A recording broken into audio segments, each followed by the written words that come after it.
Example 28 देखिए क्या कह रहा क्वेश्चन में। A block of mass 10 kg is projected with speed. हमारे पास में एक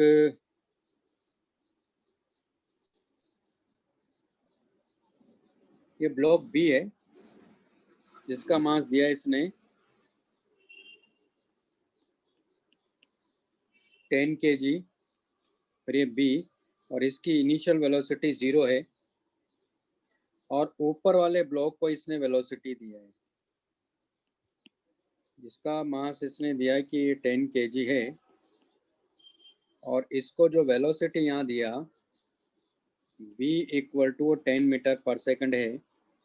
ब्लॉक बी और ग्राउंड के बीच में फ्रिक्शन कोफिशिएंट 0 है और ए और बी के बीच में फ्रिक्शन कोफिशिएंट 0.1 दिया हुआ है। ओके, क्या कह रहा क्वेश्चन में? Block of mass 10 kg is projected with speed 10 meter per second on the surface of the plank of mass 10 kg kept on smooth ground as shown in the figure. Find out the velocity of two blocks when friction force stops acting. Find out displacement of A and B till velocity becomes equal. तो actual में ये question में क्या हो रहा है यहाँ ये समझना जरूरी है। ठीक है, यहाँ G की वैल्यू में इसमें ले लेता हूँ 10 मीटर पर सेकंड स्क्वायर। होगा कि यहाँ देखो ध्यान से, ये नीचे वाला जो प्लांक है बी उसकी इनिशियल वेलोसिटी तो 0 ही है और 10 kg जो ए ब्लॉक है उसकी वेलोसिटी राइट साइड में कितना दिया 10 मीटर पर सेकंड। इसका मतलब यहाँ रिलेटिव वेलोसिटी है। रिलेटिव वेलोसिटी है तो यहाँ क्या होगा? स्लाइडिंग होगी। स्लाइडिंग होगी तो कौन सा फ्रिक्शन होगा? काइनेटिक फ्रिक्शन होगा। तो काइनेटिक फ्रिक्शन कितना होगा यहाँ? Mu K N. म्यू के की वैल्यू अपने को दे रखी 0.1 है और एन की वैल्यू क्या है यहाँ, क्योंकि इसका एफबीडी बनाओ ए का। तो आप देख रहे हो ऊपर इसको एन लग रहा है, डाउनवर्ड इसको एम जी यानी 10 इंटू जी लग रहा है। तो एन की वैल्यू क्या है यहाँ? 10 इंटू जी यानी 100 न्यूटन है। यहाँ रख देते हैं तो 100 यानी इसका मतलब है कि एफ के की वैल्यू यहाँ 10 न्यूटन है। अब आप यहाँ ध्यान से देखिए कि ऊपर वाला जो ब्लॉक है उसकी वेलोसिटी नीचे वाले ब्लॉक की वेलोसिटी 0 है। टी इक्वल टू 0 की बात कर रहा हूँ मैं। हम बात कर रहे हैं एट टी इक्वल टू 0, जिस समय ये इंस्टेंट दिया उसको मैं टी इक्वल टू 0 मान रहा हूँ। अब क्या होगा? ये जो ब्लॉक है ऊपर वाला ये स्लाइड करेगा, इसकी रिलेटिव मोशन को फ्रिक्शन क्या करेगा? अपोज करेगा। तो एफ के पीछे लगेगा और इसको आगे लगेगा। तो अब होगा क्या इसमें? ऐसा इसको आगे लगेगा, बी को सेम लगेगा एफ के। अब तो होगा क्या उससे? इसको पीछे लग रहा है ए को, बी को आगे लग रहा है, तो ए की वेलोसिटी क्या होगी? कम होगी ना, क्योंकि इसकी वेलोसिटी को क्या कर रहा है? अपोज कर रहा है। लेकिन इसकी वेलोसिटी को क्या करेगा? इंक्रीज करेगा। तो एक टाइम ऐसा आएगा जब दोनों की वेलोसिटी क्या हो जाएगी? सेम हो जाएगी। तो मान लो यहाँ जाके दोनों की वेलोसिटी क्या हो गई? सेम हो गई। अगर दोनों की वेलोसिटी सेम हो गई तो रिलेटिव वेलोसिटी क्या हो गई? 0। फ्रिक्शन क्या हो गया? स्टॉप हो गया। तो इसका मतलब वो यही कहना चाह रहा था, जब फ्रिक्शन स्टॉप हो जाए एक्ट करना तो तभी होगा जब रिलेटिव वेलोसिटी क्या हो जाए? 0, क्योंकि रिलेटिव वेलोसिटी 0 है तो अपोज कोई करेगा ही नहीं। अभी समझ में आया कॉन्सेप्ट यहाँ तक? हाँ सर। है ना भाई? बाकी लोगों को भी समझ में आ रहा है ना? क्योंकि ये क्वेश्चन काफी इंपॉर्टेंट क्वेश्चन है, ध्यान रखना, क्योंकि ऐसा क्वेश्चन अभी तक नहीं आया है।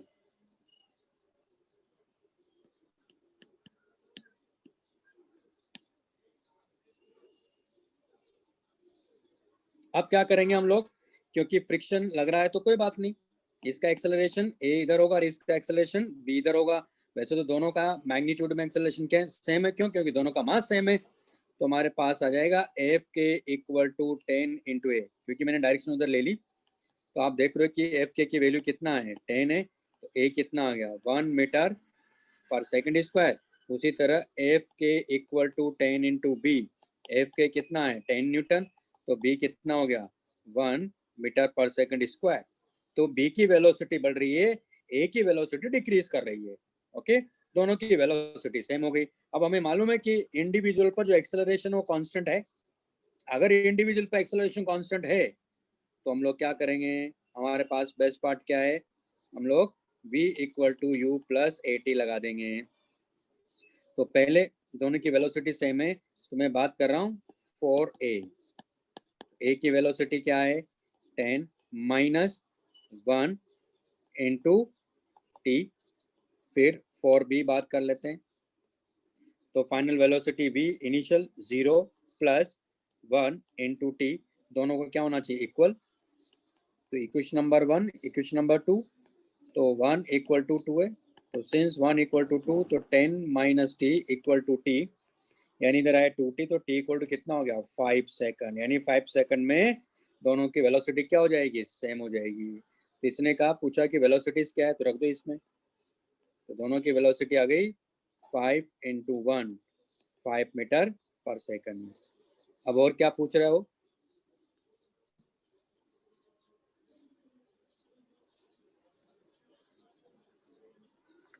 अपने से क्या क्या पूछ रहा है, अपने से पूछ रहा है कि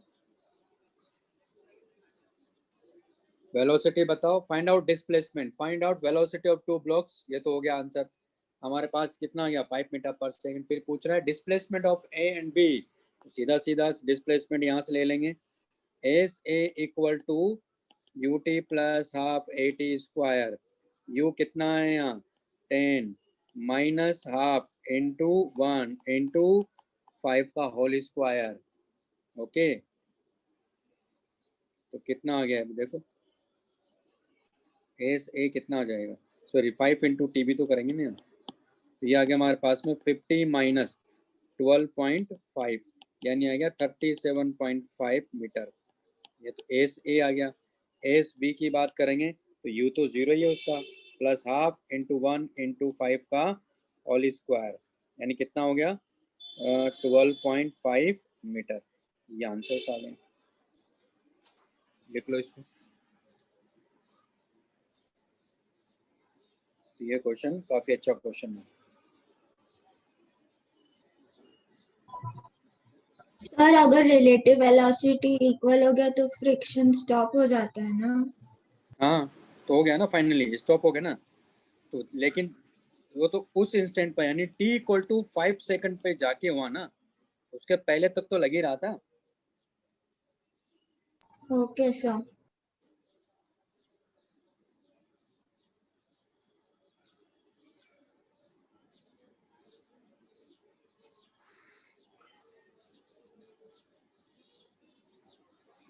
नेक्स्ट हमारे पास में 43,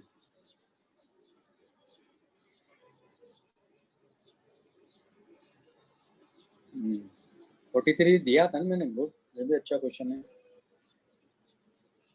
ये करने के लिए दिया था क्या मैंने आप लोगों को, नहीं सर।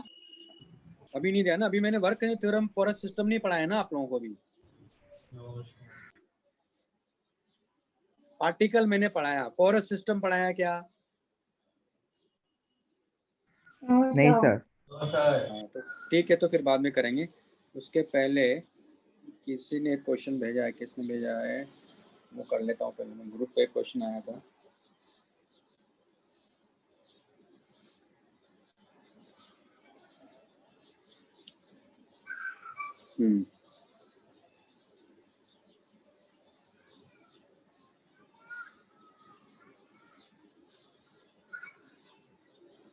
ये करने था, मैं कैसे करने लगा,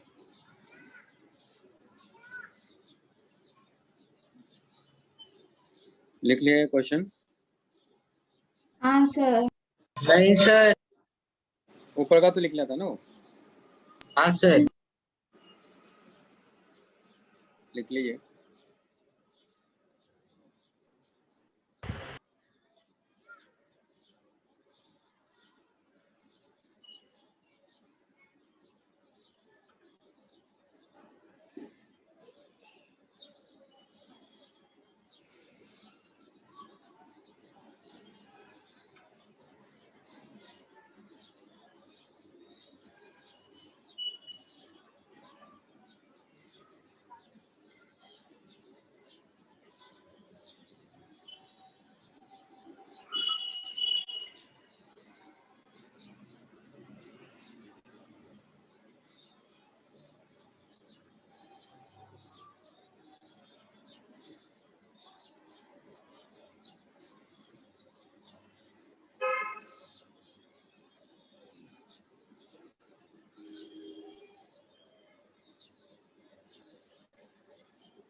लिख लिया?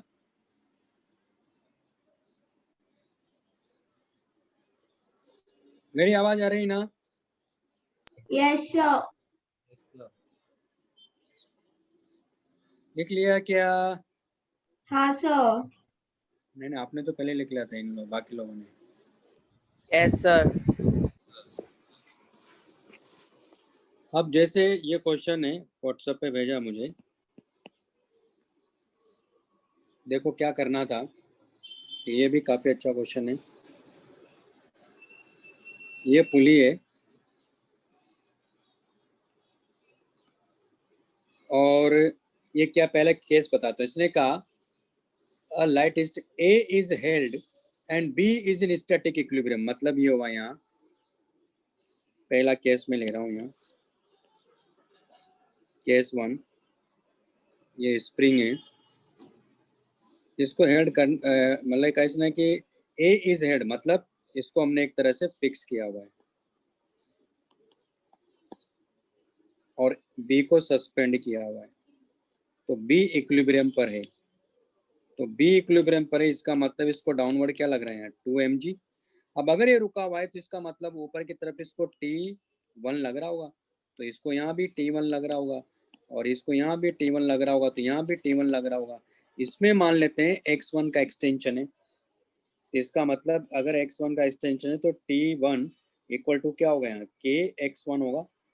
और हमें मालूम है कि इसको देखते हुए ये क्या दिया, T1 की वैल्यू यहाँ 2mg है, यानी kx1 की वैल्यू हमारे पास आ गई है 2mg। अब क्या कह रहा क्वेश्चन में, नाउ a इज रिलीज्ड, तो the acceleration of a just after that instant is a। अब ये कह रहा है कि इसको रिलीज कर दिया तो हमें स्प्रिंग फोर्स मिल गया। अब मैंने आपको एक कॉन्सेप्ट पढ़ाया था कि अगर स्प्रिंग के दोनों एंड मास अटैच है तो फिर उस केस में स्प्रिंग फोर्स इमीडिएटली जीरो नहीं होता है, तो यहाँ ऐसा ही हो रहा है। तो जैसे ही रिलीज करोगे तो स्प्रिंग फोर्स यहाँ जीरो नहीं होगा।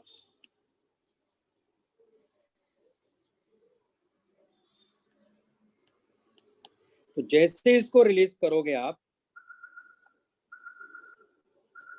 इसको ऊपर फोर्स क्या लग रहा होगा, kx1, डाउनवर्ड इसको क्या लग रहा होगा, mg।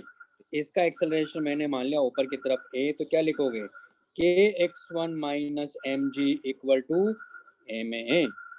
अब आप देखो kx1 की वैल्यू क्या है, 2mg, तो 2mg minus mg equal to ma, a equal to क्या हो गया, g, ऊपर की डायरेक्शन में g आ गया।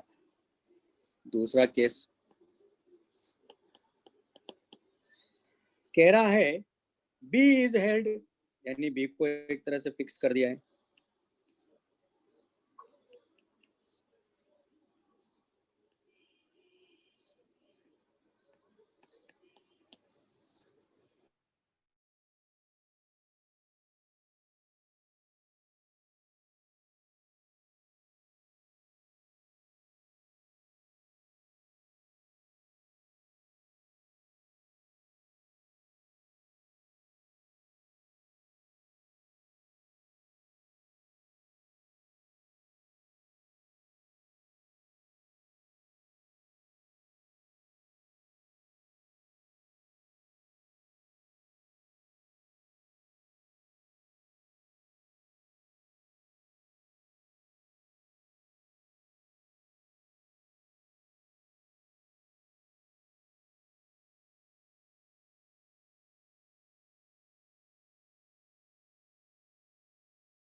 फिर इसमें मैंने मान लिया कि x2 का एक्सटेंशन है, तो ऊपर स्प्रिंग फोर्स कितना लगेगा इसको, kx2, और वो इक्वल टू क्या हो जाएगा, mg के।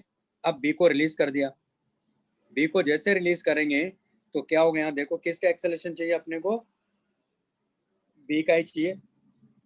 After the release, it's acceleration after the release, तो आप देख रहे हो कि यहाँ क्या हो जाएगा, क्योंकि स्प्रिंग फोर्स जीरो नहीं होगा, क्योंकि स्प्रिंग के दोनों एंड पर मास अटैच है।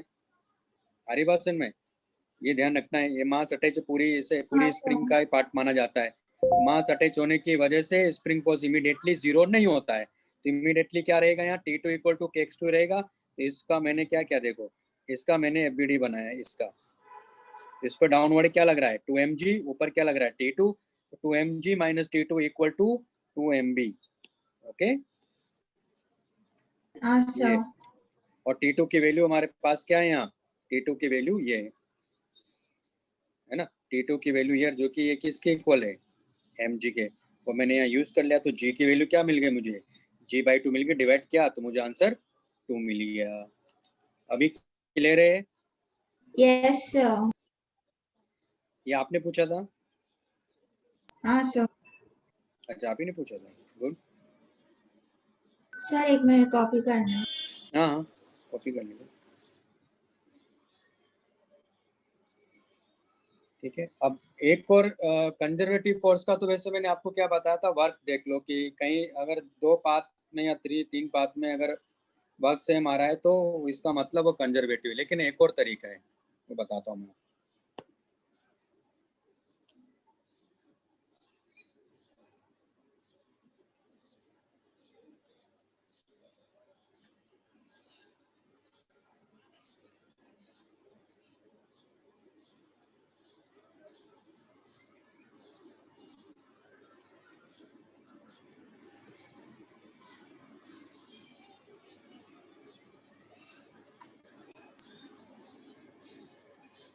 तो लास्ट वाला दिखाइए ना।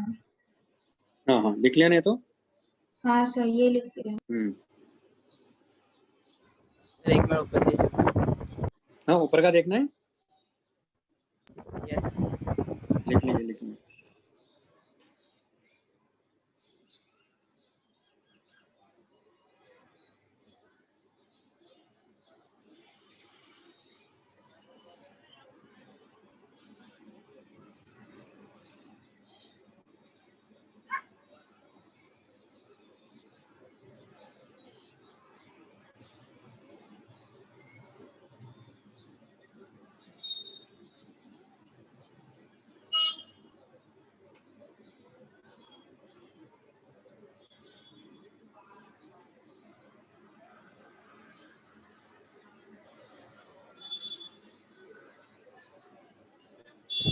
Yes sir.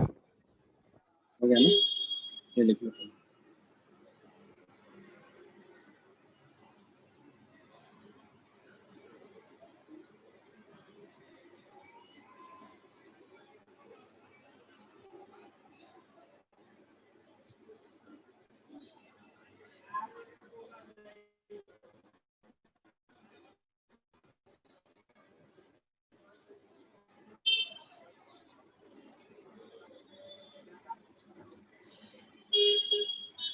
हो गया?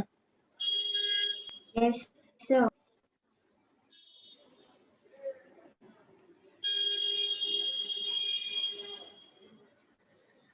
नेक्स्ट है हमारे पास में वर्क एनर्जी थ्योरम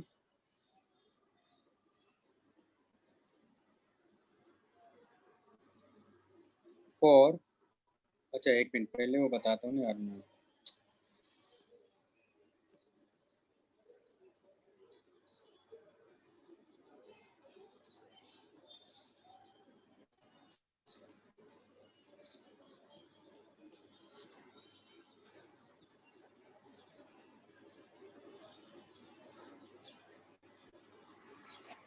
लिख लिया ना?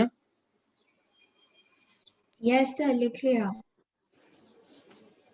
अब जैसे ये हमारे पास में है कि हमें क्या बताना है कि फोर्स कंजर्वेटिव है कि नॉन कंजर्वेटिव है ना। दरअसल इसमें एक छोटा सा कॉन्सेप्ट है, अभी क्वेश्चन लेके भी दिखाऊंगा मैं आपको। तो how to decide whether force is conservative or non conservative।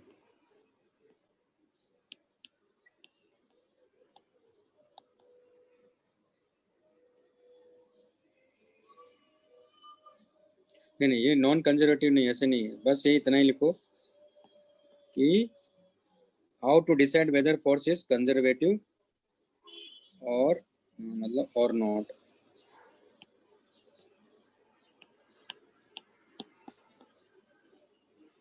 तो यहाँ क्या करना है आपको, ये कॉन्सेप्ट याद रखना है, डेल यानी gradient vector cross F vector. If gradient vector cross f vector equal to 0, then force is conservative।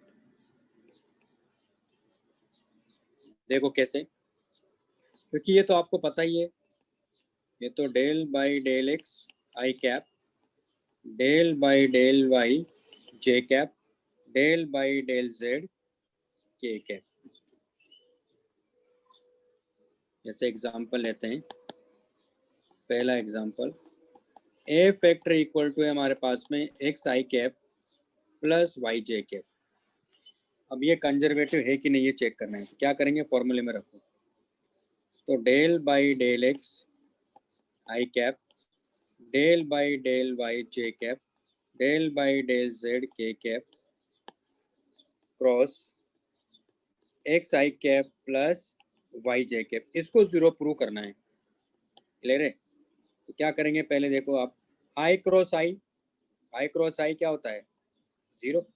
I cross J क्या लिखेंगे, del Y by del X I cross J cap क्या हो जाएगा, K cap, plus J cross I तो क्या होगा, minus, यहाँ लिखेंगे del X by del Y, और ये क्या देगा आपको, K cap. J cross J zero, K cross I तो क्या लिखेंगे, del by del Z X, ये हो गया K cap, plus K cross J cap तो ये हो जाएगा minus del Y by del Z K cross J cap I cap. अब आप ध्यान से देखो, ये क्या बताया था, del by del X, when Y and Z constant है ना, डिफरेंशिएशन या डेरिवेटिव ऑफ यू या potential energy with respect to X when Y and Z constant, ये जीरो हो गया, ये जीरो हो गया, ये जीरो हो गया, ये जीरो हो गया, इसका मतलब जीरो आ रहा है, तो इसका मतलब ये कंजर्वेटिव है, इट इज कंजर्वेटिव फोर्स। ये एक तरीका होता है ना, जैसे आप देख सकते हो कि कंजर्वेटिव नॉन कंजर्वेटिव। जैसे दूसरा एग्जांपल लेता हूं मैं,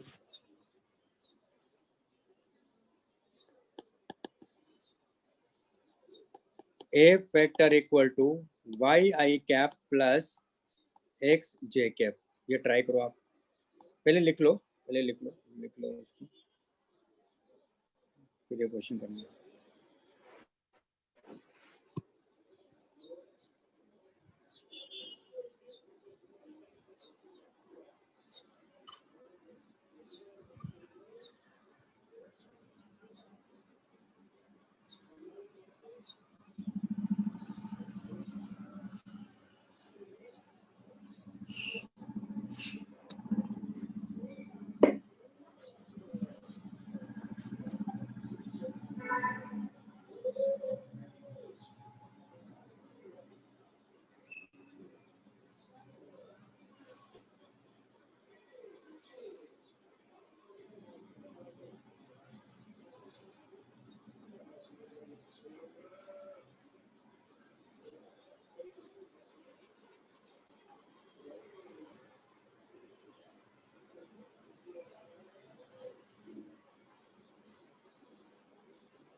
तो ये सब जीरो क्यों आएगा, एक बार बता सकते हैं आप?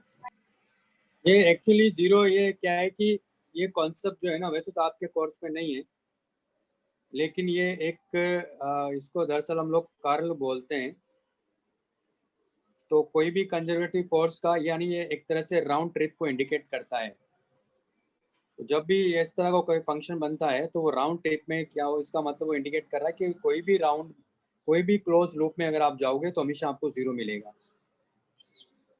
ठीक है, तो ये वैसे है नहीं आपके कोर्स में, इसके बारे में तो बात ही नहीं करना। अगर आता है तो आपको किसी उसमें लिखना भी नहीं, बोर्ड में भी आता तो लिखना नहीं है सर, आपको जो फंडामेंटल बताया उसी से करना है आपको। हाँ, लेकिन अगर मान लो जैसे कि मेंस में आता है, एडवांस में आता है, तो वहाँ कौन सा वो देख रहा है कि कैसे किया आपने, तब आप इसको अप्लाई कर सकते हो, इसलिए बताया मैंने इनको।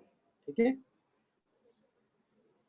नहीं सर, सर, ये नीचे नीचे वाला जाते जो क्या? हमने इक्वेशन निकाला है ना, कौन सा ये उसका। नीचे 0 कैसा है उसकी कह रहे हैं क्या आप? Yes sir. किस ये वालों की कह रहे हैं कि कैसे 0 कर दिया आपने? यूं देखो ना आप, del Y by del X, तो जब x के रेस्पेक्ट में करेंगे तो लिखवाया था ना y कांस्टेंट होता है, फिर del x by del y, तो y के रेस्पेक्ट में करेंगे तो x को कांस्टेंट रखते हैं ना, क्योंकि पार्शियल डिफरेंशिएशन है ये। फिर देखो x का z के रेस्पेक्ट में यस करेंगे सर। तो x क्या होगा, कांस्टेंट होता है तो 0 हो गया ना, समझे? Okay sir. Yes sir. हाँ, ये कॉन्सेप्ट है मतलब इसमें।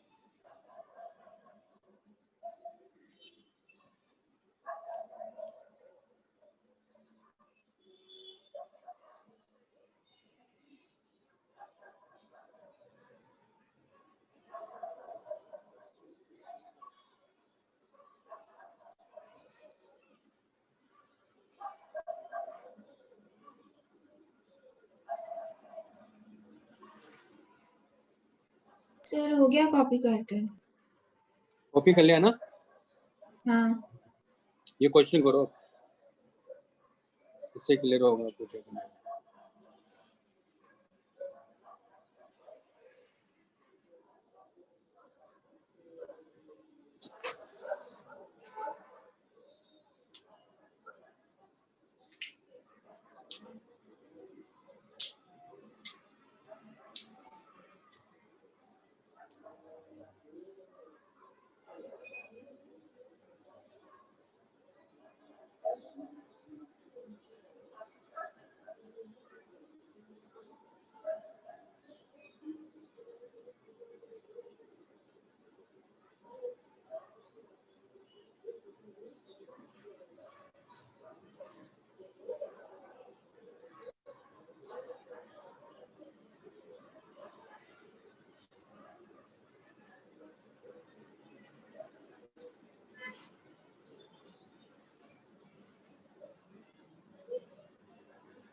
हो गया? सो कर रहे हैं।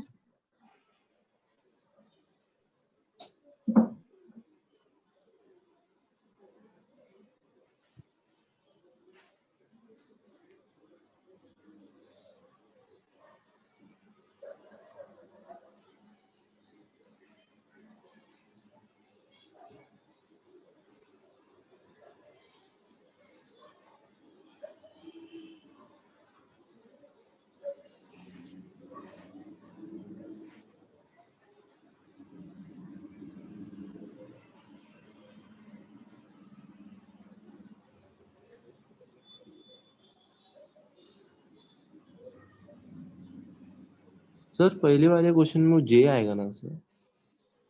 इस वाले में सर वो del X by del Z. Del X by del Z,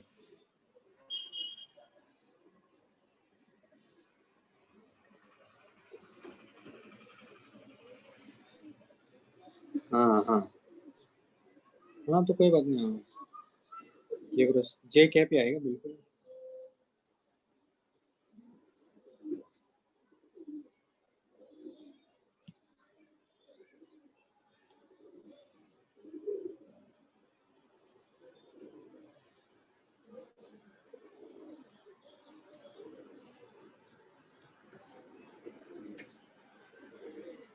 हो गया?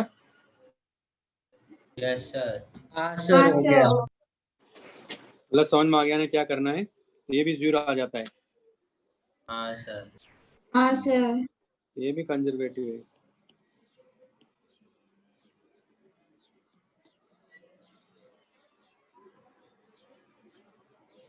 चलिए ये तो हो गया। नेक्स्ट हमारे पास में work energy theorem for a system of particles.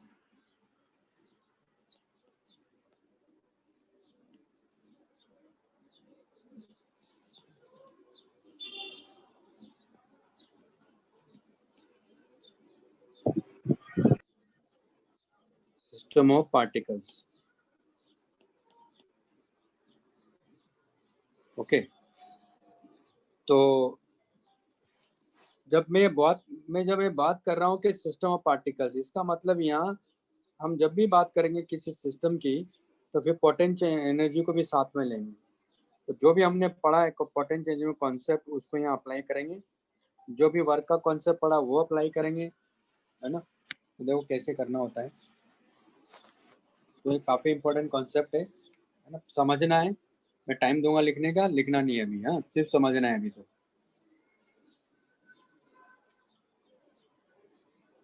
ये इंक्लाइंड प्लेन है मान लो,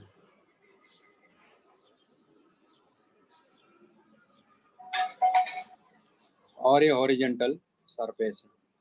ये जो एंगल है यहाँ ये थीटा है, और यहाँ हमने ये एक तरह से वॉल है और इससे एक स्प्रिंग को अटैच किया हुआ है यहाँ,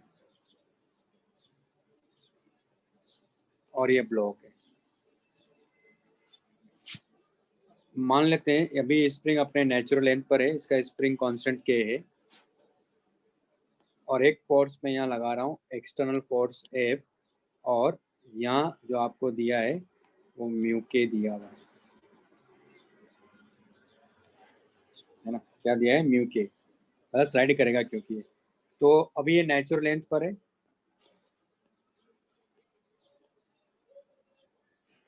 एल नॉट क्या है इसकी नेचुरल लेंथ है।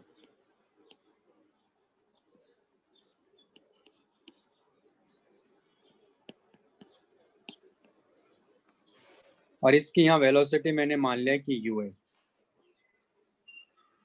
और इसको हम लोग इस पॉइंट से इस पॉइंट ला रहे मान लो,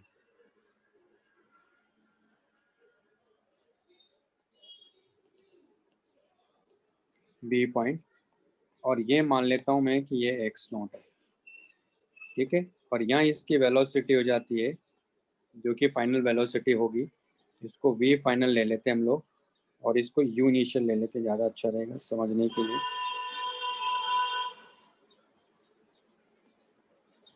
यानी ये वी इनिशियल ले लेंगे, और अभी भी यहाँ इस पर फोर्स एफ ही होगा। तो क्या होगा, किस इंस्टेंट पे मान लो यहाँ कहीं पहुंचा है, यहाँ वेलोसिटी मैंने मान लिया कि v है, और इसमें स्प्रिंग में जो एक्सटेंशन हुआ x का हुआ। अब इस ब्लॉक पे देखो कौन कौन से फोर्स लग रहे हैं, इधर F लग ही रहा है। अगर मैं इस ब्लॉक को यहाँ लाता हूँ, इसका FBD बनाता हूँ, इस ब्लॉक पे देखो कौन कौन से फोर्स लग रहे हैं। इस ब्लॉक पर डाउनवर्ड डायरेक्शन में mg लग रहा होगा, इसको इधर kx लग रहा होगा, है ना, क्योंकि स्प्रिंग आएगी ना ऐसे, ओके। तो इस kx लग रहा होगा, और आप यहाँ देखो इसको नॉर्मल ऐसे लग रहा होगा, और इसको एक इधर फोर्स लग रहा है। तो इसका आप देख रहे हो कि mg का एक कंपोनेंट कितना हो जाएगा, mg साइन थीटा, और ये mg cos थीटा। तो यहाँ m नॉर्मल को कौन बैलेंस कर रहा है, यहाँ mg cos थीटा बैलेंस कर रहा है, ओके। इस इंस्टेंट पर अगर मैं बात करूँ कि इसका एक्सेलरेशन क्या है, तो मैंने मान लिया a है, और साथ में इसको फ्रिक्शन फोर्स भी तो लग रहा है, कितना है, म्यू के एन है ना, जहाँ एन की वैल्यू क्या है, mg cos theta. mg cos theta है। अब इसका एक्सेलरेशन अब माइनस के X minus mg sine theta minus mu K N equal to M A लिखोगे, ये लिखना है। ये समझ आ रहा है, इक्वल टू एम ए कैसे Yes, लिखा sir. मैंने, हाँ। हाँ अब यहाँ देखो f माइनस के एक्स, मैंने यहाँ f को जो है f क्या है यहाँ कांस्टेंट फोर्स मान लिया समझने के लिए भी, तो कांस्टेंट एक्सटर्नल फोर्स है ना। अब यहाँ देखो के एक्स ये आ गया हमारे पास में minus M G sine theta minus mu K N को क्या लिखोगे आप M ji cos theta equal to क्या लिखना है एम ए।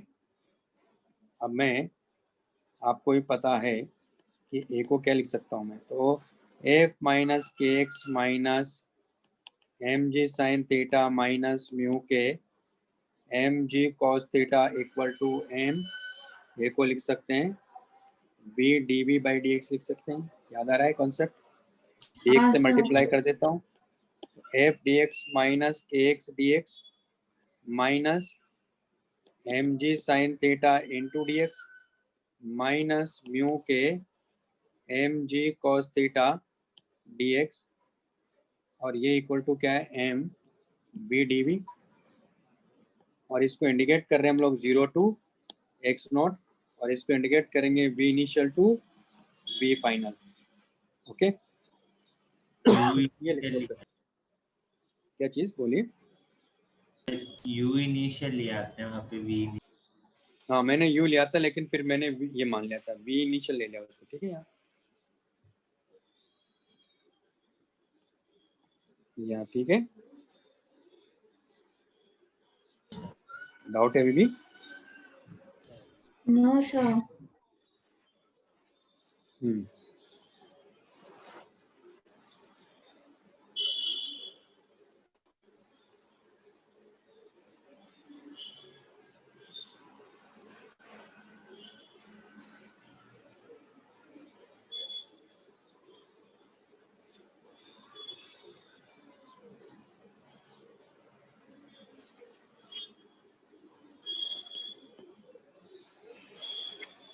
वर्क एनी theorem for system of particles.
लिख लिया आप लोगों ने? नहीं सर, 1 मिनट।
हो गया लिख के सर। लिख लिया बाकी लोगों ने?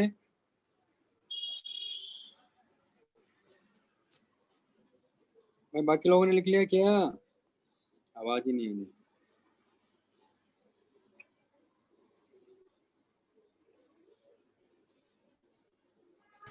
Yes sir. लिख लेना भाई सबने।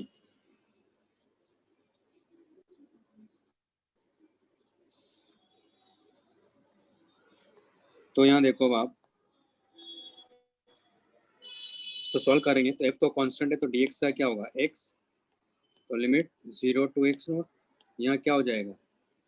यहाँ हो जाएगा k x square by 2 limit 0 to x naught minus M G sine theta x 0 to x naught minus mu के M G cos theta x 0 to x naught, और ये इक्वल टू क्या हो गया? M v square by 2, v initial to we final. ये हो गया F X naught minus, ये हो जाएगा हाफ एक्स नॉट का whole square minus M G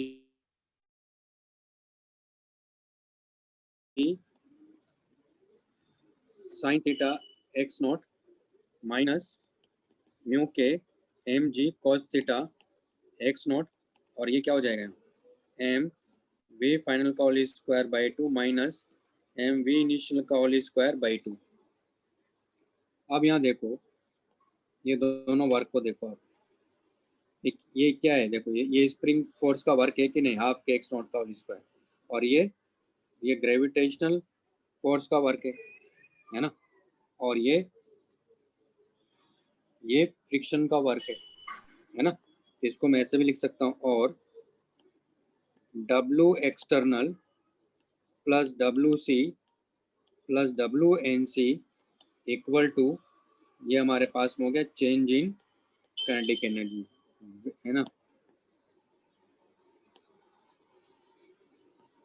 where W external equal to क्या है? एफ एक्स नॉट, यानी work done by external force,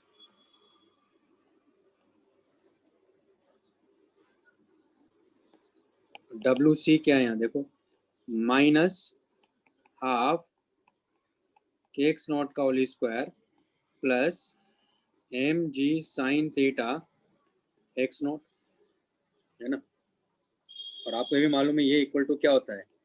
minus D you होता है, तभी तो इनकी पोटेंशियल क्या हो रही है? देखो बढ़ गई है, तो डी यू क्या हो गया? देखो हाफ एक्स नॉट का whole square plus M ji sine theta x not, ये क्या हो गया हमारे पास में? ये हो गया वर्क डन बाई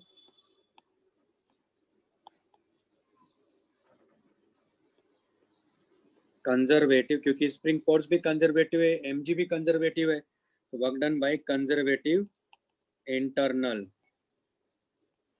फोर्सेस, क्योंकि पूरा सिस्टम मान रहे, पूरे सिस्टम में क्या है? स्प्रिंग, ब्लॉक और अर्थ, पूरा सिस्टम माना जाता है, तभी इंटरनल फोर्स माना जाएगा। तो work done by conservative internal forces, और WNC इक्वल टू क्या है? माइनस म्यू के M G cos theta x not, यानी work done by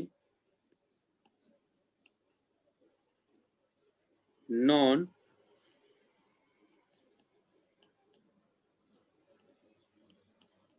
conservative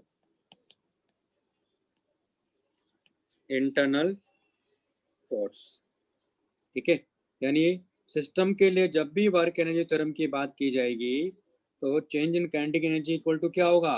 work done by external force plus work done by conservative internal force plus work done by non conservative internal force equal to होगा change in kinetic energy, ठीक है। तो ये concept है, इसमें लिख लो।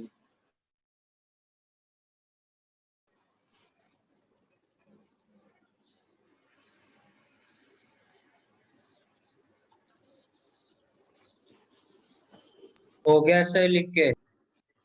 नहीं sir, लिख लिया एक क्या? मिनट। लिख लीजिए आराम से।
लिख लिया?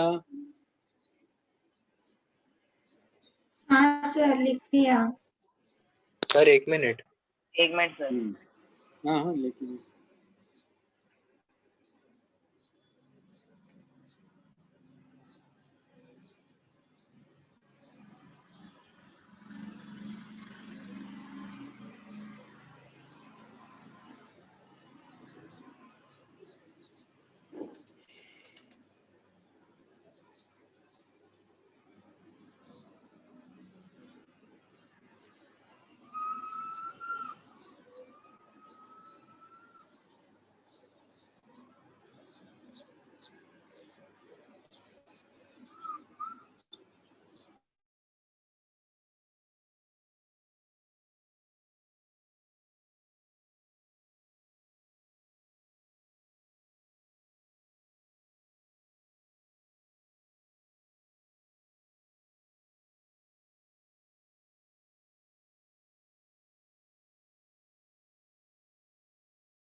मेरी आवाज आ रही है? हाँ सर, आ रही है। क्या प्रॉब्लम हो गया?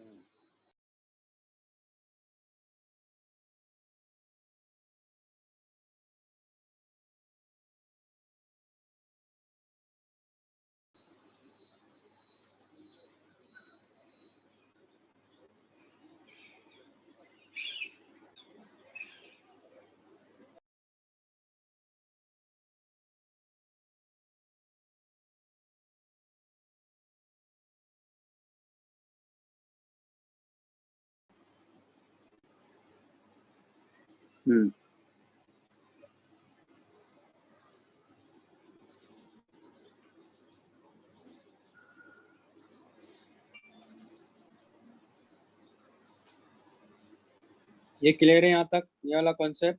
Yes sir. अब एक चीज और बताता हूँ, देखो मैं यहाँ, ये हमारा रेफरेंस है ना, तो यहाँ ग्रेविटेशनल पोटेंशियल एनर्जी क्या है, 0 है। तो यहाँ 0 ले लो या कहीं भी 0 ले लो, है ना, क्योंकि यहाँ 0 लेता हूँ तो फिर मुझे यहाँ से देखना पड़ेगा है। तो अब डिफरेंस, वैसे भी मैंने डी यू लिया तो डिफरेंस ले लो, डिफरेंस लेना पड़ेगा, है ना। डिफरेंस में क्या हो जाएगा, इन दोनों पॉइंट के बीच में ये, और यहाँ से यहाँ गया है, तो एम जी तो वर्टिकल हाइट के हिसाब से तो वर्क करता है। तो अगर ये देखो एक्स नॉट है, क्योंकि यहाँ बताता हूँ मैं आपको इधर,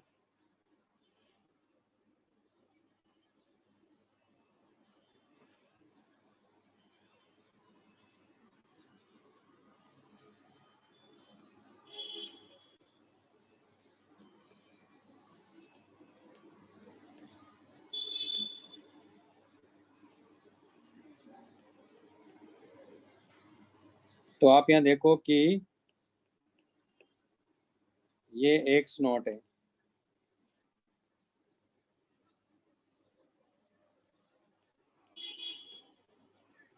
तो यहाँ देखो आप, ये एंगल क्या था हमारे पास में, थीटा, ये एंगल कितना है, थीटा, तो देखो ये कितना है, ये एक्स नॉट साइन थीटा ही तो है। तो एम जी का वर्क देखो आप, उस हिसाब से उतारा है एम जी, क्योंकि वर्टिकल हाइट देखना है अपने को, तो M ji sine theta into X not ही तो आ रहा है, या एम जी इंटू, सॉरी है ना, वही तो आ रहा है, मतलब M G into X not sine theta. और स्प्रिंग के लिए क्योंकि एक्सटेंशन इसमें एक्स नॉट का है, इसलिए वर्क ये, मतलब उसका एनर्जी आ जाएगी। तो एनर्जी दोनों में क्या कर रही है, इंक्रीज कर रही है, दोनों की एनर्जी क्या कर रहे हैं। और वैसे भी स्प्रिंग के तो पोटेंशियल मैंने आपको क्या बताया था, हमेशा पॉजिटिव ही लेना है ना, हाँ क्योंकि सर। कंप्रेशन हो या एक्सटेंशन हो, एम जी के लिए जरूर नेगेटिव पॉजिटिव देखना है। तो अगर ऊपर जाएगा तो पॉजिटिव है, बस यही कॉन्सेप्ट है इसमें, ऊपर जाएगा तो पॉजिटिव है। 1 मिनट रुके तो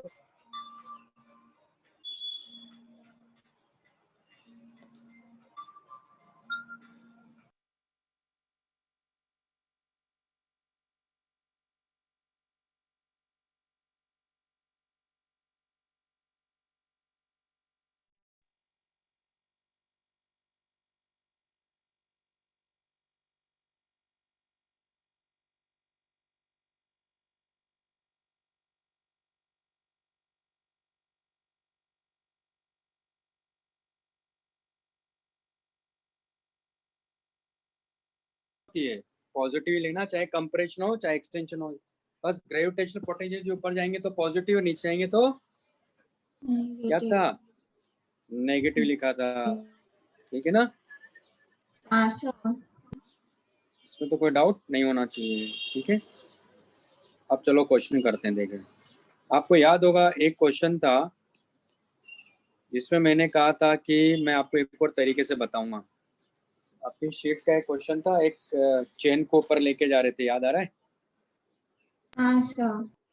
जैसे एक क्वेश्चन था कि उसको देखो, इस मेथड से करके दिखाता हूँ मैं आपको। यहाँ चेन था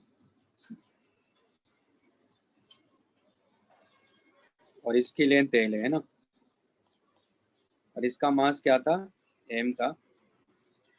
तो हमें फाइनली कहाँ लेके जाना है, इसको चेन को ऊपर लेके जाना है। तो हमें बताना था कि कितना वर्क होगा यहाँ, है ना।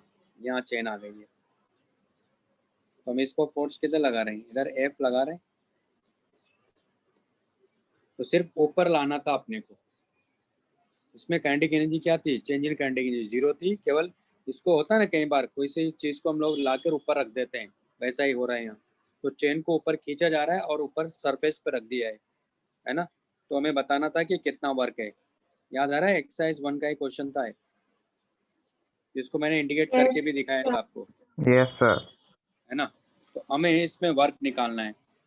तो आप यहाँ देखो, इस चेन पर कौन कौन से फोर्स लग रहे होंगे। एक तो एफ तो लग ही रहा है, इसमें तो कोई डाउट ही नहीं है। दूसरा एम जी लग रहा है, यानी वेट लग रहा है। तीसरा यहाँ नॉर्मल भी तो होगा, लेकिन नॉर्मल हमेशा इसके डिस्प्लेसमेंट के क्या होगा, पार्टिकल के डिस्प्लेसमेंट के हमेशा परपेंडिकुलर होगा। नॉर्मल का वर्क तो 0 ही है। तो यहाँ मैं वर्क एनर्जी थ्योरम लगाऊंगा, है ना। इसमें क्या निकाल करना था अपने को, है ना। ये किसका क्वेश्चन था, याद रखिएगा आप। तो वर्क अपने को निकालना, work done bye external force work done by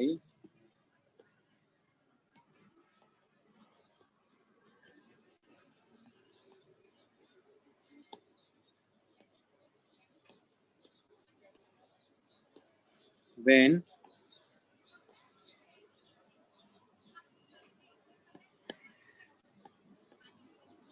suspended chain is pulled up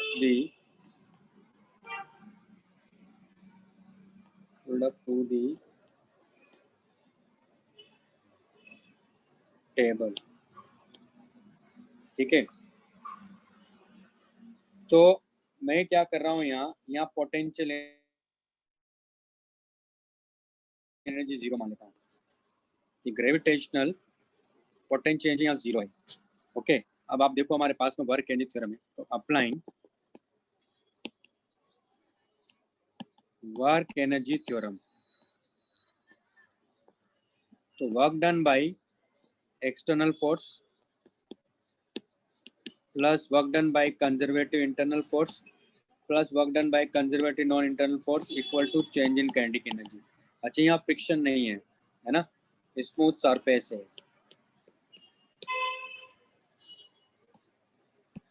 यानी जो टेबल है वो स्मूथ है. तो आप देख रहे हो इसका वर्क जीरो, सिर्फ लाके रख रहे हैं एक तरह से, तो ये change in kinetic energy zero.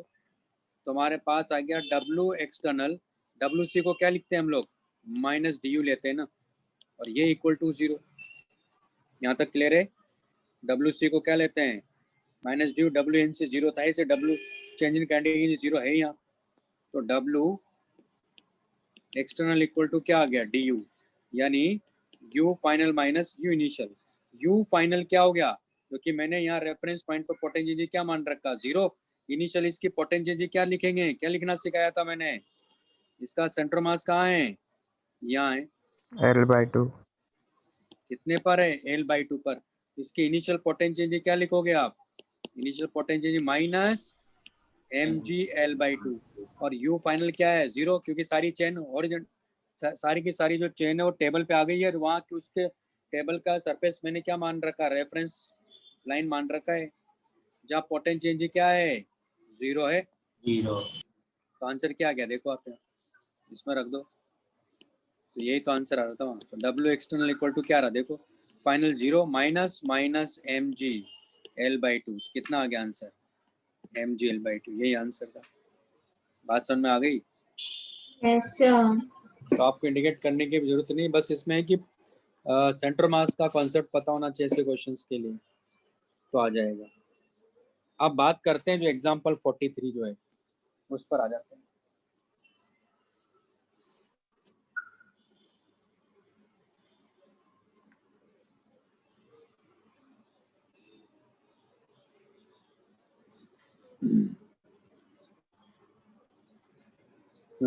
अब इसमें लगाएंगे इस कॉन्सेप्ट को. आप लोग ट्राई करेंगे कि मैं बताऊं, बोलो.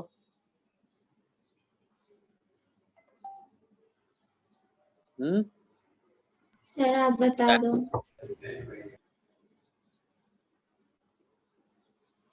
मैं बता दूं, मैंने तो अभी एक बताया ना आपको.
बता दो ना।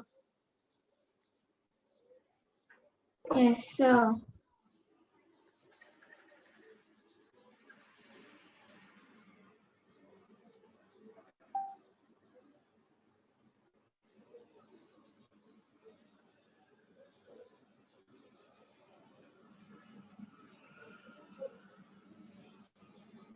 देखो कैसे करेंगे।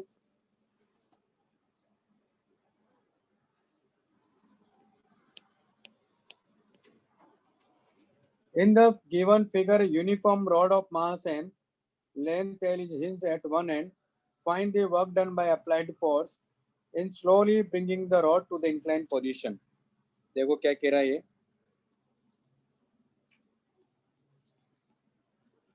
इसमें ये रॉड ऐसे दिया था अपने को,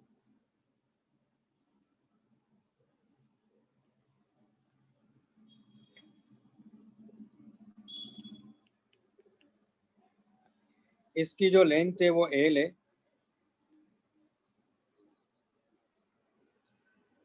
इसका जो मास है वो m है जो कि 5 kg है, और धीरे धीरे यानी एक फोर्स हमने यहाँ लगा रखा है, उस फोर्स की वजह से इसका यह मान लो डिस्प्लेसमेंट हो जाता है।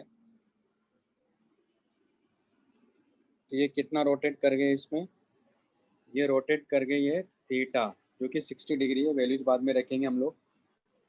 अब ये रोड यहाँ पहुँच गई है ना, तो आप देखोगे कि ये ऐसे रोड ऐसे रोटेट करके जा रही है। हमें बताना है कि ये जो एक्सटर्नल फोर्स हमने यहाँ अप्लाई किया है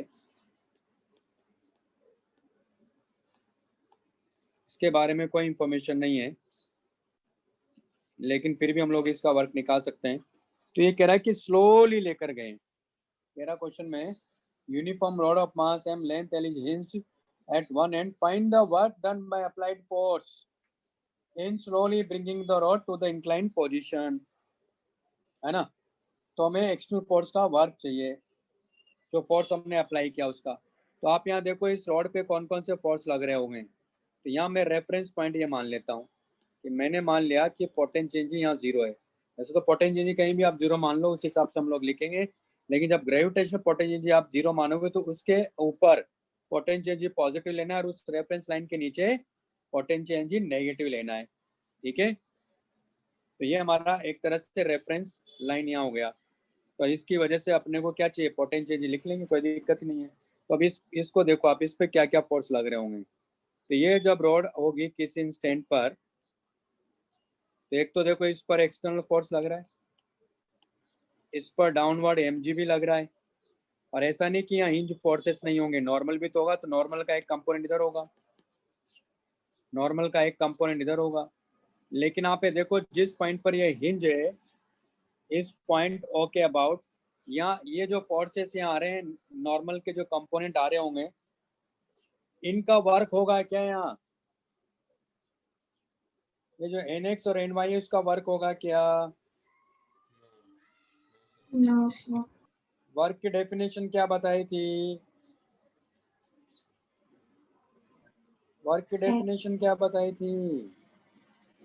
एफ इज कॉस थीटा।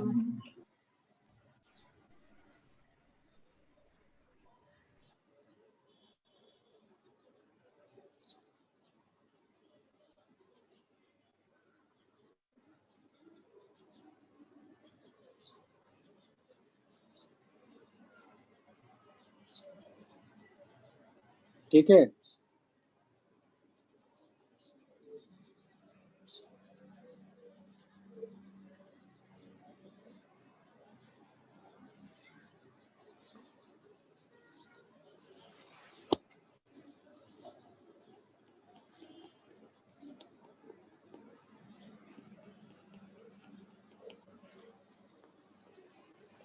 तो आप यहाँ देखो कि यहाँ जिस पॉइंट के अबाउट ये हिंज है, क्या उस पॉइंट का डिस्प्लेसमेंट हो रहा है क्या। No sir. यार आवाज नहीं आ रही भाई, वीडियो ऑन करिए सब लोग, सब लोग वीडियो ऑन करिए।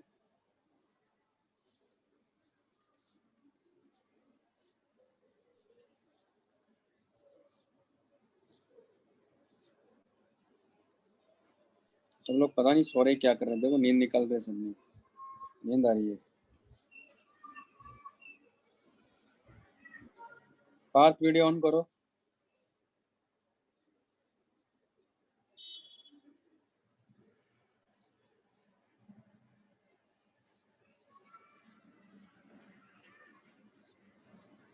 सिद्धि, वेदांत,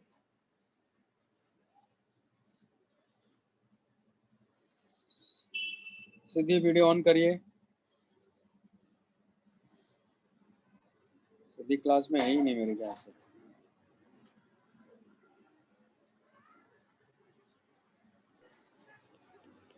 अभी दिख रहा है क्या?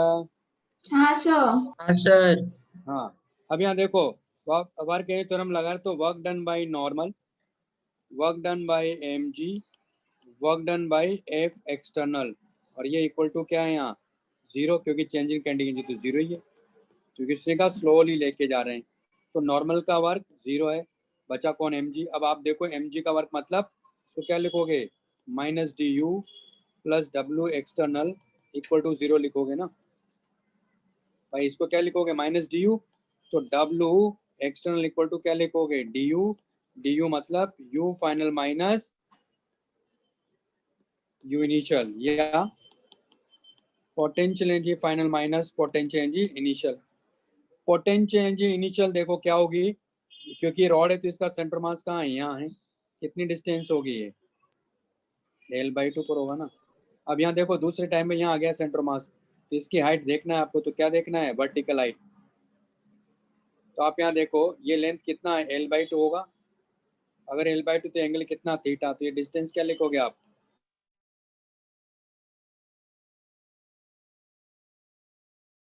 L/2 L/2 cos थीटा लिखोगे। बात सुन रही है? तो इनिशियल पोटेंशियल एनर्जी क्या लिखोगे यहाँ? इनिशियल पोटेंशियल एनर्जी लिखोगे माइनस mg L/2, और फाइनल पोटेंशियल एनर्जी क्या लिखोगे? Minus mg L/2 cos theta. ये बात समझ में आई पहले तो, हाँ सर। है ना? यही लिखोगे ना यहाँ, क्योंकि वर्टिकल हाइट देखना है आपको। तो रख दो इसको यहाँ। तो आप देख रहे हो कि W external equal to U, potential initial क्या हो गया? Sorry final, mg L/2 cos theta minus mg L/2। यहाँ देखो थीटा की वैल्यू कितना? 60 डिग्री, माइनस L/2, और ये L/2, ये प्लस mg L/2, ये हो गया माइनस mg L/4। तो कितना हो गया अल्टीमेटली? mg L/4। ये आंसर है। m की वैल्यू कितना दिया वैसे इसमें?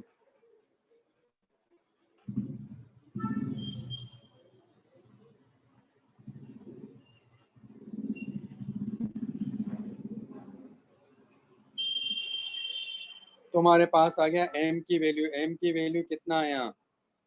5, g की वैल्यू 10, और ये कितना है? 1/4, यानी कितना आ गया है?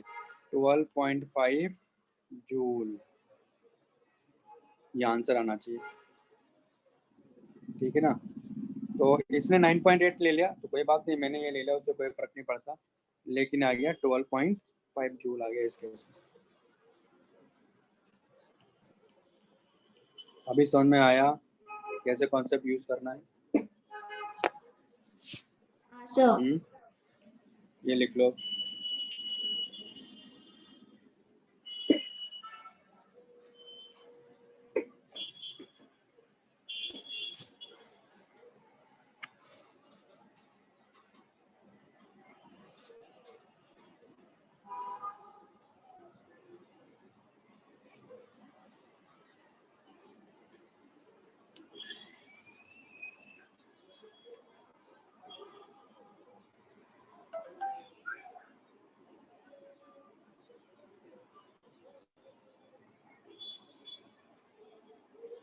जैसे मैं आपको 48 बताता हूँ, देखो फिर 49 आप करिएगा।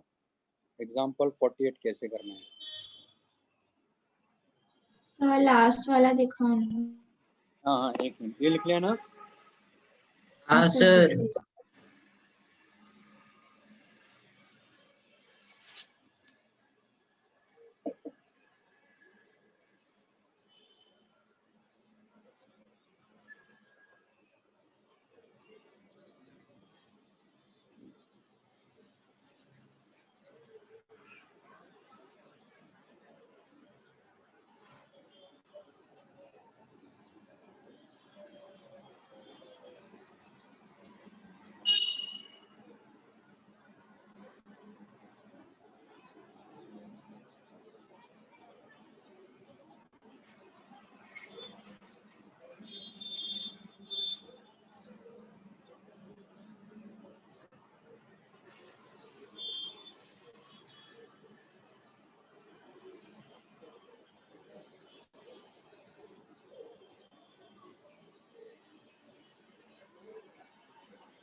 सर वो L/2 गया का लिख के हाफ सर। हाँ, क्या कह रहे हैं आप, क्या पूछ रहे थे? L/2 L/2 की जगह हाफ होना चाहिए। वो Cos L/2 की जगह cos 60 है ना। cos cos 60 की वैल्यू क्या है? थीटा की वैल्यू 60 है ना यहाँ।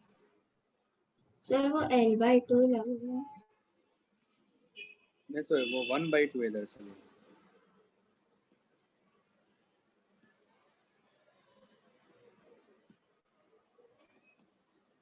वन बाई टू है, ठीक है, ये आंसर आ जाएगा। क्लियर है? अब जैसे एग्जांपल 48 बताता हूँ मैं आपको।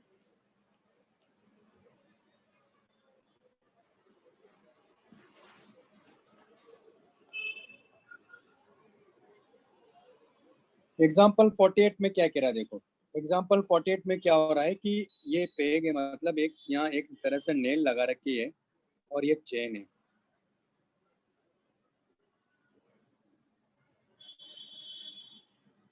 मतलब इस तरह से ये चेन है यहाँ।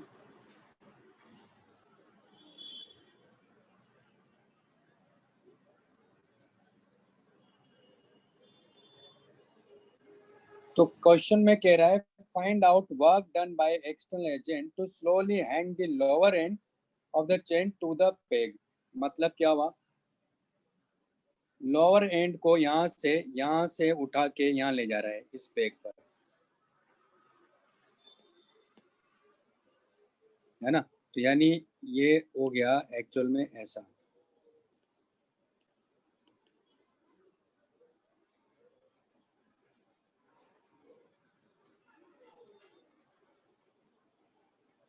ऐसा हो गया। तो ये कह रहा है कि ये जो फोर्स हमने यहाँ अप्लाई किया इसका वर्क बताओ। स्लोली लेके जा रहा है। होता है ना कई बार एक चेन है, मान लो हमने हाथ में से एक हाथ से, है ना, मतलब उसको पकड़ रखा, नीचे वो सस्पेंडेड है, हम लोग नीचे दूसरे एंड से क्या करते हैं, उसको उठा के पहले वाले हैंड में दे देते हैं। ऐसा हो रहा है यहाँ देखो, ये समझ में आया पहले। तो हमें इसका वर्क चाहिए, तो क्या करेंगे, काइनेटिक एनर्जी है नहीं, फ्रिक्शन यहाँ है नहीं, तो कौन है, एक तो ये फोर्स है जो वर्क कर रहा है और एक mg एक तरह से। तो यहाँ मैंने ग्रेविटेशनल पोटेंशियल को 0 मान लिया, तो यहाँ वापस से अप्लाइंग वर्क एनर्जी थ्योरम। तो क्या कॉन्सेप्ट है, W external plus WC plus WNC equal to change in kinetic energy. Change in kinetic energy है नहीं, फ्रिक्शन है नहीं, ये 0। और WC को क्या लिखते हैं हम लोग, माइनस DU इक्वल टू 0। तो W एक्सटर्नल इक्वल टू क्या हो गया, DU मतलब potential final minus potential initial. तो पोटेंशियल फाइनल मतलब फाइनल पोजीशन पे क्या है इसके, ना, और इनिशियल अभी जो दिखा रहा है। तो अभी आप देखो इसका सेंटर मास कहाँ है, यहाँ है। तो ये कितनी हाइट डेप्थ पर है, L/2 पर है, सारा मास यहाँ है। अब यहाँ देखो दूसरे केस में आप देख रहे हो कि इस चेन को देखो, हाफ ऑफ पार्ट का निकाल लेते हैं। यानी अगर इस पार्ट की बात करें तो ये कितनी हाइट पर होगा, L/4, और इसका मास कितना लिखोगे आप, M/2। दूसरे वाला भी कितने पर है, इसका सेंटर मास L/4, और ये मास कितना है इसका, M/2। और इसका तो पूरी चेन का लिखोगे तो पोटेंशियल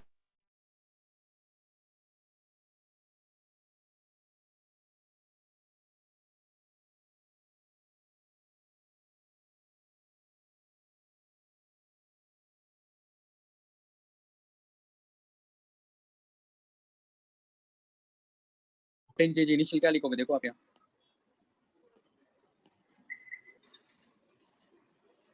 चल देखो क्या लिखोगे, वहाँ लिखोगे माइनस mg/L/2। ये बात सुना है पहले तो।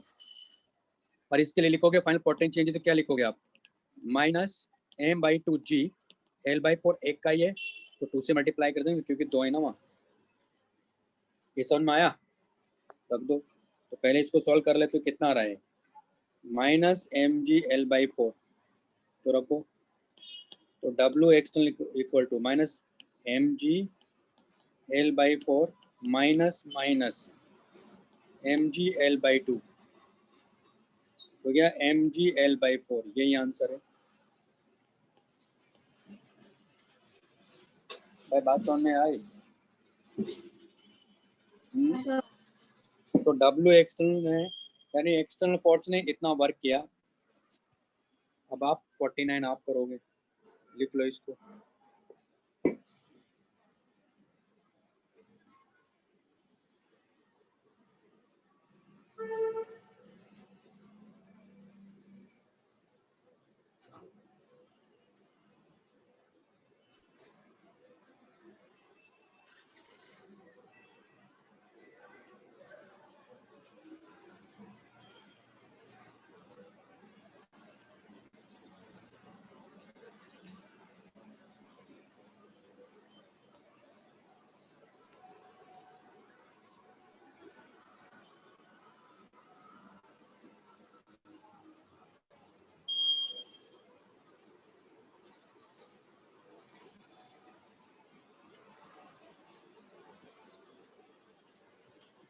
मेरी आवाज आ रही है ना?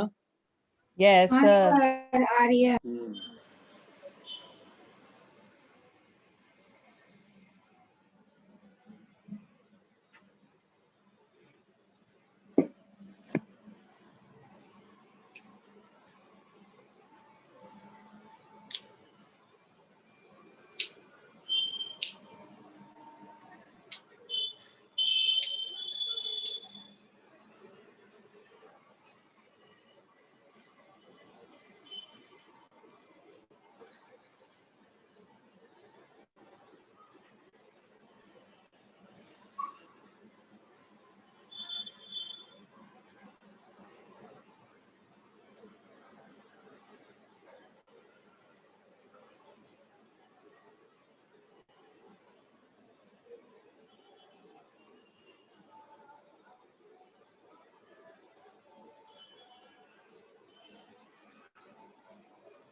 हो गया क्या क्वेश्चन?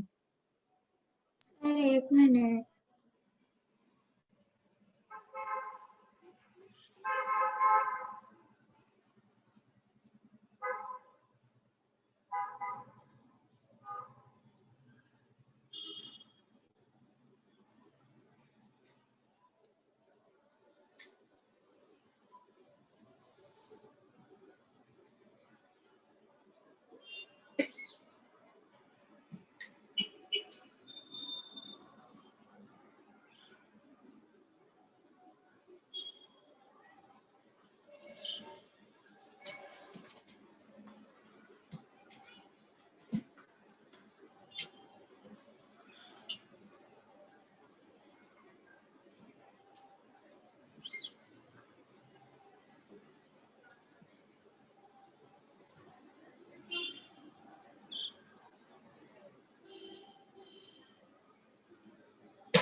एक बार एग्जाम्पल 49 सॉल्व करके बताइए ना।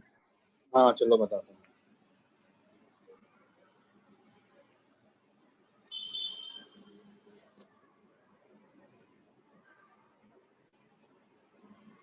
इसी क्वेश्चन की कह रहा है, in the above example find out the work done by external agent to slowly hang the middle link to peg.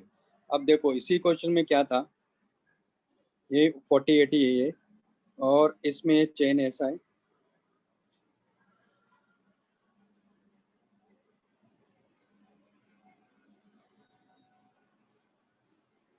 तो ये हमारे पास रेफरेंस है।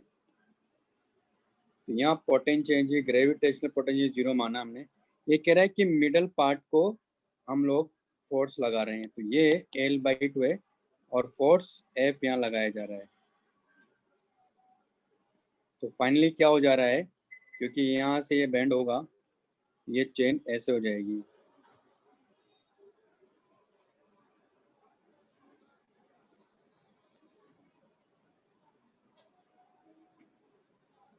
ठीक है,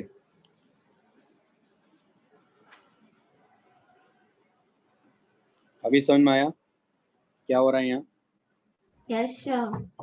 अब यहाँ देखो, इसका टोटल मास m है, तो ये तो 1/4 हुआ ना ये वाला पार्ट, तो ये लेंथ कितनी है यहाँ, ये L/4 है ना, तो इसका मास भी फिर m/4 होगा, और दूसरे वाले का भी m/4 होगा, और ये जो है इसका कितना होगा, ये L/2 है, इसका मास m/2 होगा।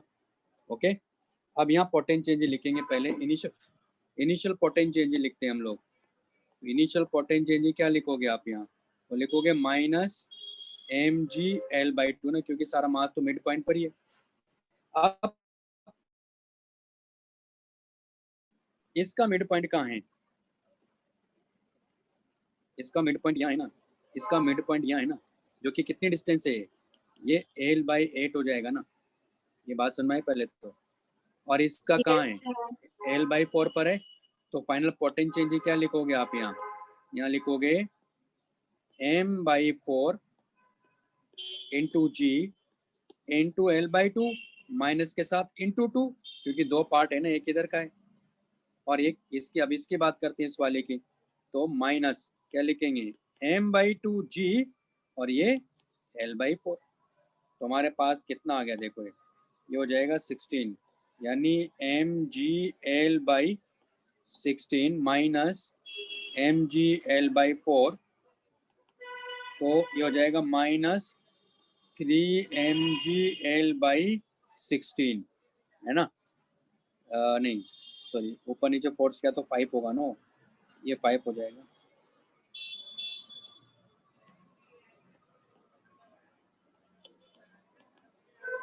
तो हमारे पास कॉन्सेप्ट क्या है, वर्क एनर्जी थ्योरम। तो WC W external equal to change in kinetic energy, change in kinetic energy इसकी 0 है, WNC इसका 0 ही है, WC माइनस DU है, plus W external equal to 0, तो W एक्सटर्नल कितना आ गया DU, यानी potential final minus potential initial कितना हो गया, -5 mg/L/16 माइनस इनिशियल कितना आ रहा है, माइनस सर mg/2। हाँ बोली। सर वो 8 आएगा सर, 4 की जगह पे mg/8। यहाँ ना, हाँ सर। यहाँ 8 होगा तो फिर 3 आ जाएगा ना, मतलब पूरी क्लास में लग रहा है आपका ही ध्यान है, बाकी तो पता ही नहीं क्या कर रहे हैं भाई क्लास में होना सब लोग। हाँ सर। हाँ? Sir yes sir. तो ये हो जाएगा हमारे पास में 16 और ये हो जाएगा यहाँ 3, तो ये हो गया हमारे पास में 3, तो ऊपर नीचे 8 से मल्टीप्लाई करेंगे तो हो जाएगा 5 mg/L/16। नहीं आ रहा क्या आंसर,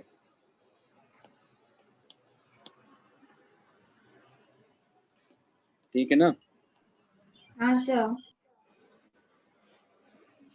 लिख लो इसको। तो इस तरह से हमें क्वेश्चन को करना है।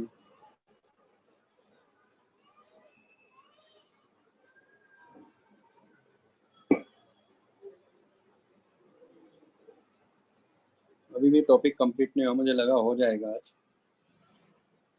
अभी तो ग्राफ मुझे पढ़ाना है एक तो, और एक इक्विलिब्रियम ऑफ पार्टिकल पढ़ाना है। फिर हो जाएगा, एक क्लास और लगेगी।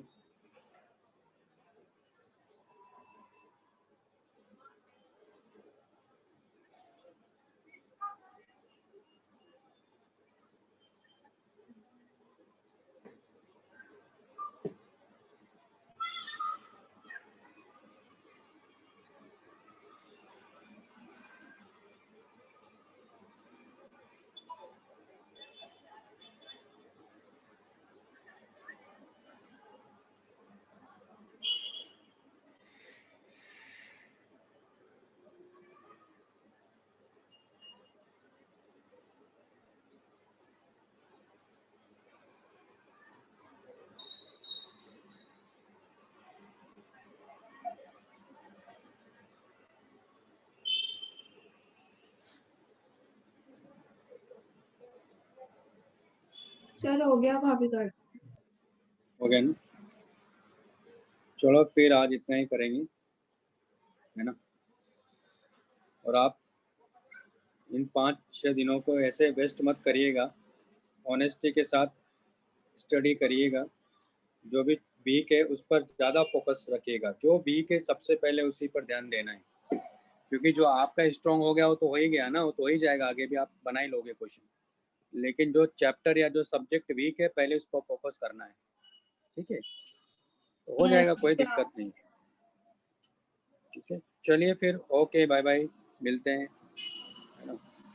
Happy Diwali sir. सर। हाँ, आपको भी एंजॉय करेगा इस दिवाली हैप्पी को, दिवाली सर। है ना? हाँ, लेकिन पढ़ाई के साथ में, क्लियर है? पढ़ाई के साथ में एंजॉय करना है, वेस्ट नहीं करना है time. Happy Diwali sir. Okay sir. Okay, thank you, okay, happy Diwali सबको। Okay, bye bye, bye sir. Bye bye.